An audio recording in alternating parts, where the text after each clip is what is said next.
Well, for our final piece on the show today, we still have a little bit of time. I want to turn to an article that will, I think, very appropriately get you thinking. At least I hope it does. It certainly did for me.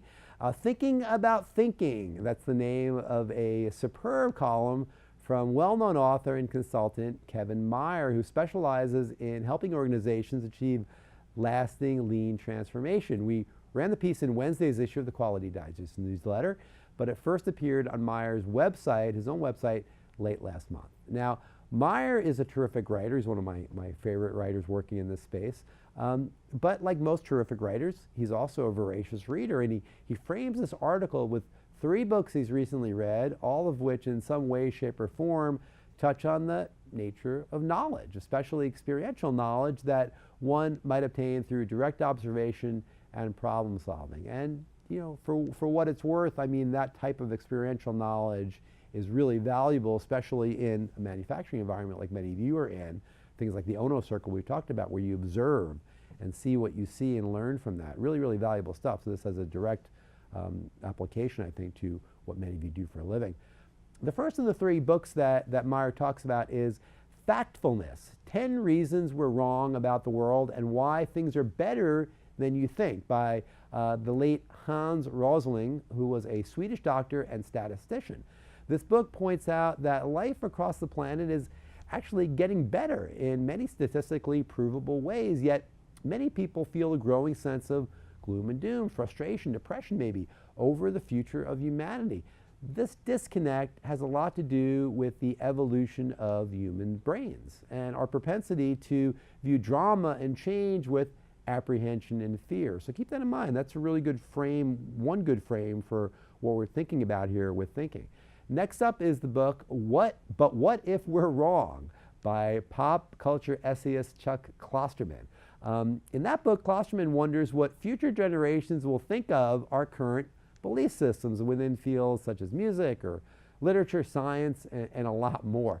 One of the big set pieces in the middle of the book, I haven't read it, but as Meyer explains it, is a debate between physicists Neil deGrasse Tyson and Brian Greene about the evolving nature of reality. That's a particular highlight of the book. Klosterman's work here really forces us to step back and challenge everything that we think of as true. And again, I didn't read the book, but the Neil deGrasse Tyson and Brian Greene argument really is based on this idea of, well, has physics really come to its final truth? Is there more we're going to learn? Or, as deGrasse Tyson points out, it really has the rigor of 20th and 21st century mathematics gotten us to the point where we really understand the framework of everything? Greene argues not. You know, Meyer thinks not. I kind of tend to think not, as much as we all love Neil deGrasse Tyson.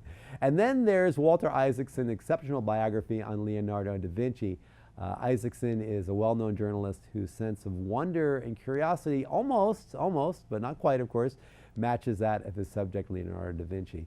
Having read this book myself, I've mentioned it on the show once or twice, I can attest and tell you that Leonardo had a mind unlike any other. His powers of observation were legendary and immense, really breathtaking.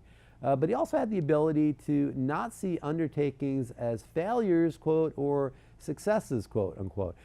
Everything was part of a process of learning purely for the sake of knowledge, with few, if any, preconceived notions. And that's something all of us really should work towards, is getting away from preconceived notions and not saying, well, something worked, it was great, something didn't work, it was horrible. You know, there's always something to learn from a success or a failure. Taken together, these 3 books that Meyer mentions form a kind of a trilogy of knowledge, or if you prefer, a set of guidebooks about how to perceive our world and ourselves. From Rosling's statistical analyses showing that our emotional reality doesn't necessarily match the data, to Klosterman's wary looks at today's assumptions from the distance of some future state, to Isaacson's wonderment, again, about one of history's greatest polymaths, the common thread is that reality is often a lot more complex than we initially believe. And that is a hugely valuable asset for any human being walking the planet, especially for a person who wants to continuously improve things for a living. If you're a change agent, a quality professional, a continuous improvement professional, whatever you're doing, whatever your title is, if you're listening to this show, most likely that's a really good thing for you to keep firmly in mind. And a subtext here is the idea of bias, which is a term that's a lot in the news these days for reasons that really don't have a lot to do with disciplined thought. I mean, we all have bias. We all have frameworks that serve us less well than we're probably aware, and we all, well, most of us at least, I think, try to avoid failure. But when you're aware of those things, when you think about thinking, as Meyer recommends we do, you're able to better contextualize what you're doing and why you're doing it. And you can even maybe see failure not as failure, but as a process of successful experimentation. And that was Leonardo's great gift, his great insight. And it's one that we all would, I think, do really well to embrace ourselves. I mean, ultimately, when you think about thinking, when you take a step back and you look at who you are and why you do what you do, you're going to realize that if you want to improve things for a living, if you want to be a change agent, if you want to be a quality professional, you better get beyond what you think you know. You better maybe do what Klosterman says and look forward, look back from a forward state and say, boy, what am I doing right now that is limited? What am I doing right now that has a certain framework that may be perfectly valid, may not be perfectly valid? And challenge yourself to do that, because if you don't do that, if you get stuck in your day-to-day that's just the same way you've always done it,